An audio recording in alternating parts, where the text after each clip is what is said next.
What is up, and welcome back to the NW Sportscast.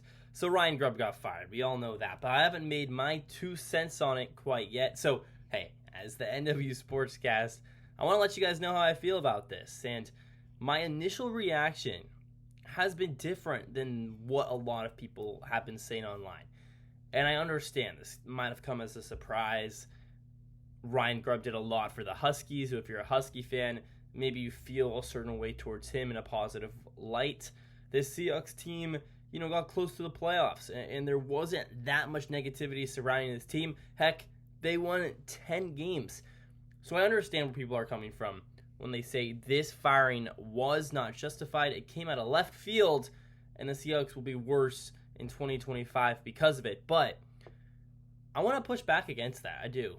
I think that this was the right move for the Seattle Seahawks to be made.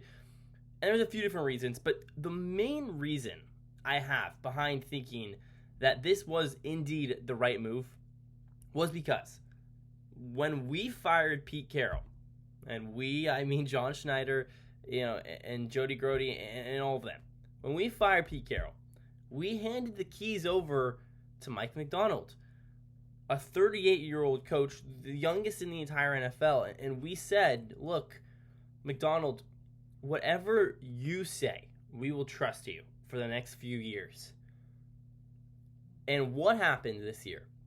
The philosophies between the offensive mindsets between both Mike Macdonald and Ryan Grubb were like an X. Completely different. Completely different. You were walking with your friend down the street. You wanted to go left. He wanted to go right. And there was no compromise. Just go straight down the path. And if anything, Ryan Grubb should have compromised with Mike Macdonald. But that didn't happen. There was time and time throughout the season where you could kind of sense this tension between the two. And the main tension, the main sticking point to why that was not because of who Mike Macdonald is as a person. It's not because of who Ryan Grubb is as a person. It's who Grubb and Macdonald are as play callers and their philosophy behind offensive football. Mike Macdonald said when he got hired, look, the main thing I want to do is be a more physical football team offensively. Kind of get back to that glory days, 2012, 13, 14, beast mode taking over and rumbling and grumbling the Pacific Northwest. And that didn't happen. The Seahawks were 5th in the entire NFL in pass play percentage at a whopping 62.8%.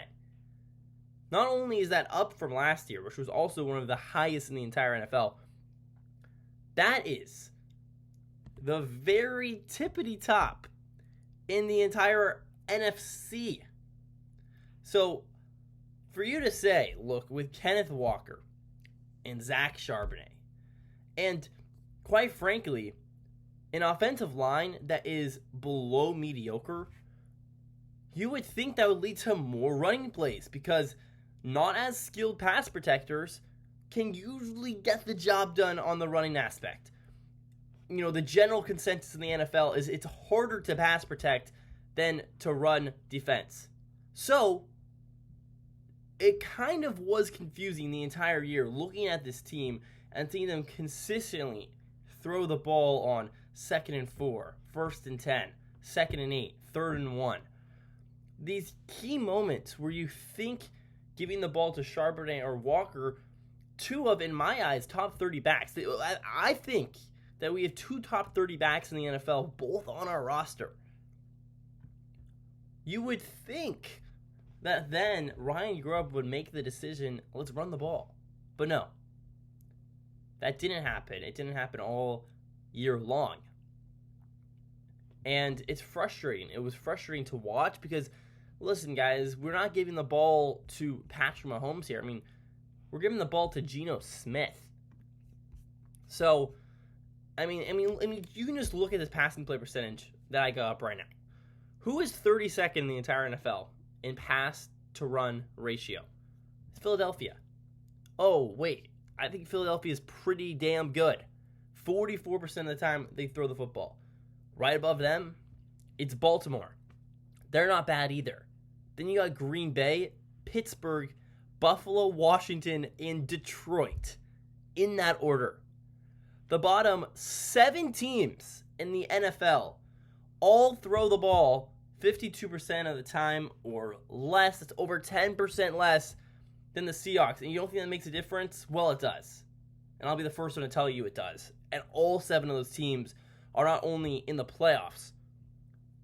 There's a few of those that are projected to win their respective conferences in Detroit and Philadelphia.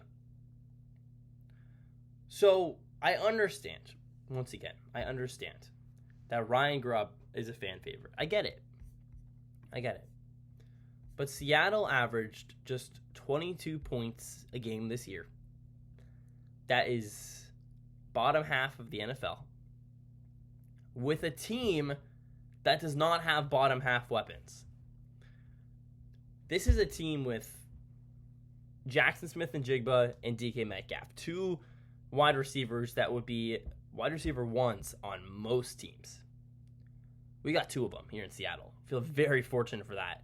And then you got Tyler Lockett, who I understand he's older, but this is a guy that, as a wide receiver 3, you should feel very fortunate to have. And even you can go deeper with Bobo. Then you got Fant, tight end, middle of the pack guy, but he's more than capable. And then you got Geno Smith, Kenneth Walker, and Zach Charbonnet. Smith, an average quarterback, sure, but average.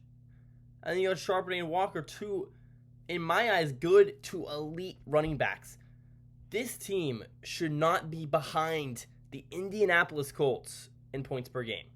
They should not be behind the Pittsburgh Steelers in points per game.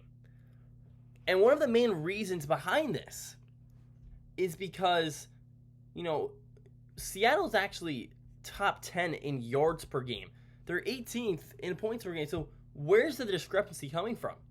And once again, it's Ryan Grubb refusing to run the football, particularly in the red zone where it comes to haunt you, where the field is shrunk. And all of a sudden, these dynamic passing plays that may or may not be open at one point in the game when you're at the 40-yard line are now completely closed off when you're at the 5. Because the defense just has a 15-yard zone to guard instead of the entire field. So, what that means is that the Seahawks were wasting downs in the red zone pretty consistently throughout the entire year. And because of that, Seattle was unable to score in the red zone. And I'm going to look it up for you guys right now. I'm not exactly sure what it was between the Seahawks and the rest of the NFL, but it wasn't good. I mean, it wasn't good, and unfortunately, it comes with a price. It does. So, listen, guys, it's unfortunate that Ryan Grubb is gone, but at the end of the day, I trust Macdonald. I do. I think he's a really, really good football coach. And what he said in the 7-10 press conference, I did not love the press conference. I did not. I thought he beat around the bush consistently. It was the worst press conference last time I heard him speak. And that's saying a lot, because I still don't think it was that bad. But I do agree with a lot of the sentiment that was not a good press conference by him on 7-10. And I think a lot of that's because the season's over. They won 10 games, still couldn't make the playoffs. Clearly there was some frustration there. It was getting broken during the interview, so I don't know if McDonald was expecting it either. But what he did say, and what I do agree with, is that our philosophies just did not intersect, did not align. And because of that, he had to go. And I will do whatever it takes to make this football team better. And that I can stand behind. Because for too long, with Pete Carroll, were there little things that I could not stand for, like the whole Russell Wilson thing. No, I don't care about catering to Russell Wilson. Wilson is my favorite football player growing up. He still is probably my favorite football player of all time.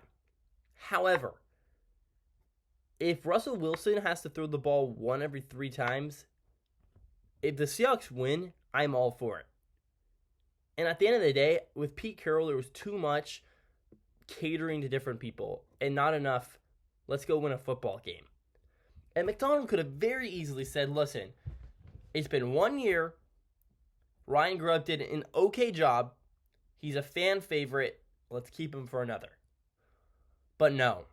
And it might not be super justified, but if Macdonald really strongly believes, which he clearly does, if he really believes that Ryan Grubb was not able to make this football team better, and there's someone else out there that he thinks he can get that would significantly improve the team, which I think is the only answer to why this happened, is because they have a guy in mind, then I think it was the right call. I'm going to stand with Mike Macdonald on this one. I love Ryan Grubb. I do. Huge Husky fan. I'm sure Grubb will do great over there at Alabama when he inevitably goes over there. Heck, maybe he'll even get another NFL OC job. But I don't think he was right for the Seahawks. Something about the hiring when it first happened, I didn't love it either. And now, less than a year later, Grubb's out. Seahawks looking for a new guy. Keep you updated, but heck, I think it was a good move. So NW Sportscast, I'm Drew Albaugh. Please leave a like, comment, and subscribe on the video. Before you leave, please do it. It means a lot for us. We're trying to be a little bit more consistent. And as always, go Seahawks and go Mariners. I got a video coming out for you guys on that front as well. All right, bye everybody.